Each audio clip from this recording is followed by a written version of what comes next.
All right. Hey, everybody, this is Perch. That sounded more ominous. All right.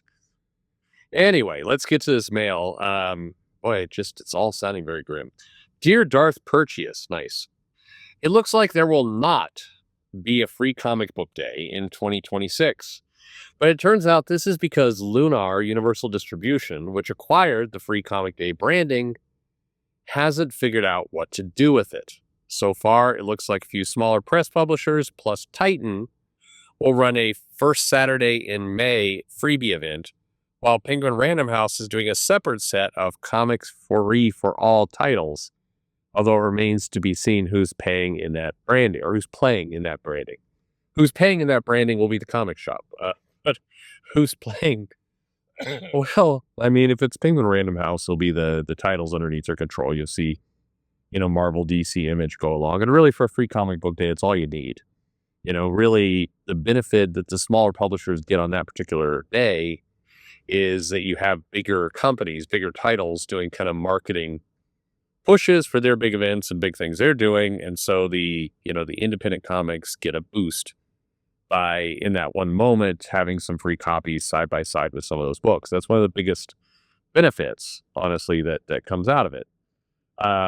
And so that's why, people often say, well, can't there be a free comic book day without, Marvel and DC? Just let the indies get together. It's like you could do that, certainly, but it would have a lot less impact because, the brush that the big two give the independents is actually higher in free comic book day than it is just on a regular comic Wednesday because, a lot of retailers will group the Marvel and DC books together. I think very, very common. All the Marvel books are in one spot, all the DC books are in another spot, and they have the indies kind of wherever the retailer finds room.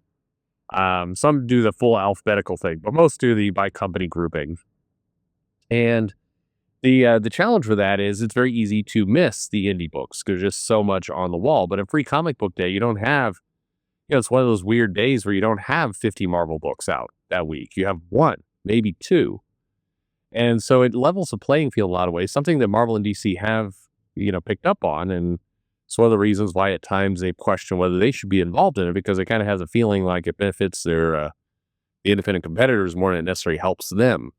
But anyway, I digress. Let's get back to this mail. It says, to be frank, don't call me Frank. To be frank, I'm a little worried. Diamond was a flawed company, but Free Comic Book Day was always an event where I live, with multiple stores doing a lot of different deals and publicity in the area. My LCS had high lines, big sales, lots of signings, and the Free Comic Book Day umbrella and branding really helped get everyone into the store. Free Comic Book Day, to me, really was always about promoting the culture around shops as much as it was hyping the books. Yeah, that's true.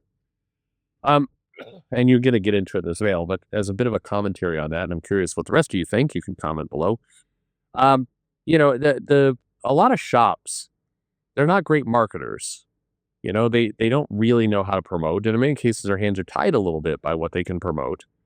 Just given that they don't own the product, they're the person in the middle between the person making it, a Marvel or a DC or an Image or an indie company, and you, the consumer, the customer. They're in the center. So it is a more complicated marketing relationship. One of the benefits of Free Comic Book Day is it was a rallying point where it kind of gave the retailer a bunch of, a reason to promote things, promote the store and the culture in general. And so it did exactly that.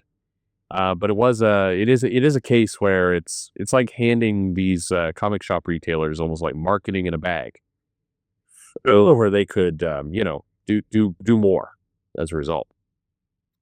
So or this is a really cruel way to say it. It gives the unimaginative an imaginative idea. But that's a harsh way of saying it. Anyway, back to Val. So I'm concerned that we'll see a fade out of Free Comic Book Day's importance if 2026 starts a trend.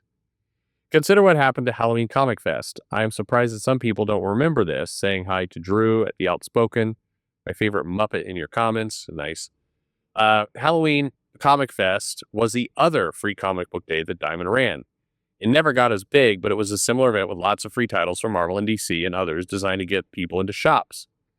It ran annually from 12 to 19 and then paused with the pandemic in 20 and just never came back in a meaningful way. By 2021, Marvel switched over to Penguin Random House. They started doing their own independent Halloween giveaways, initially called Halloween Comics Extravaganza in 21 or Trick or Read in 22 to 25. Problem is, Trick or Read has never been a big promotional event any year I've ever seen it. No, it hasn't. It's more of a Marvel and a few others drop some freebie reprint books, and it's up to the shops to hype them. Well, yeah, it's that. It's also the shops have to buy those things, so it's another cost to the shops. So it just, if the shop can't get a bunch of marketing behind it, they're just gonna be tepid about supporting it, and they were. Anyway, that's it, says the mail. Is absolutely not an LCS-centric event. So, what's the way ahead here? Like I said, I love the annual Hype Free Comic Book Day every year, but I can't see it coming in 2026. I'll appreciate your thoughts. Hope the family's well, and they get Ryan George interview up soon enough. Me too. P.S. Have you seen this Korean show, Taxi Driver? I think you'd like it. I have seen that show, and I do like it. Absolutely, I like it. I think what to do. Well, look, I mean, the really blunt way of saying it is that, Lunar picked up Free Comic Book Day. Like you said, they don't know what to do with it. They don't really have if they orchestrate doing something with Penguin Random House and others, they're just, in many ways, they're just driving sales to somebody outside of them. It doesn't really benefit them to do it. They can't, by the same token, they can't really have a big splash without Penguin Random House. So they're kind of stuck in a non-starter of a thing. The best thing they could do is they could sell the Free Comic Book Day idea and branding and everything else to somebody who's independent, somebody who's not a publisher, or a distributor, and basically get somebody to make it like the reality is. And I'm sorry, I'll wash the taste out of my mouth later for even suggesting this idea, but it's the right idea. You need to basically sell off the Free Comic Book Day branding and idea and everything around it, the trademark, to somebody like the Fan Expo or one of the big convention conglomerates. And that group can use Free Comic Book Day as a way to kick off convention season. But they have a vested interest in driving that brand. They're big enough they get the publishers and distributors to play ball. And you get it out of the conflict of interest that it's currently in. I think Free Comic Book Day is really, really helpful for driving comic sales and ultimately kind of driving the business. And so I think it's in the vested interest of these companies to do it. I think if they don't do it, if they neglect it, they are, it's at this point, given the brand recognition, given the fact that, even, from the normies, they do expect some kind of comic book like event to happen once a year. These other ones that you mentioned are definitely not cutting it. They're too loose, too decentralized.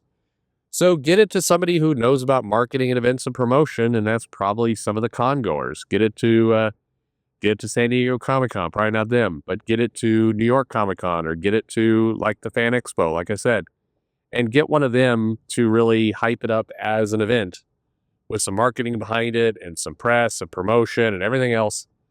And let them run it as a program. Let them negotiate with the publishers and the distributors to get this stuff out. And I think you can actually raise the prominence of it. And if you do, I think you've got a wonderful marketing vehicle that helps teach the non-marketers at the retail level to do something. That's the best answer. Outside of that, I mean, look, I think I don't think Free Comic Books Day survives if Lunar keeps holding on to it. There's not the motivation for them to do something is not going to work.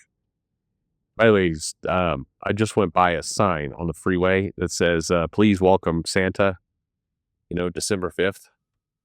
And it's an advertisement for something, but either the person putting it up was disgruntled or some mischief person has come and messed with it. So it says now, please, meet Satan instead of Santa on the 5th, which is just kind of funny because I don't know.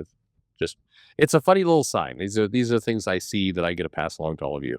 Anyway, that's my thought on Free Comic Book Day. I think it's really helpful. I do think it's important as a marketing vehicle.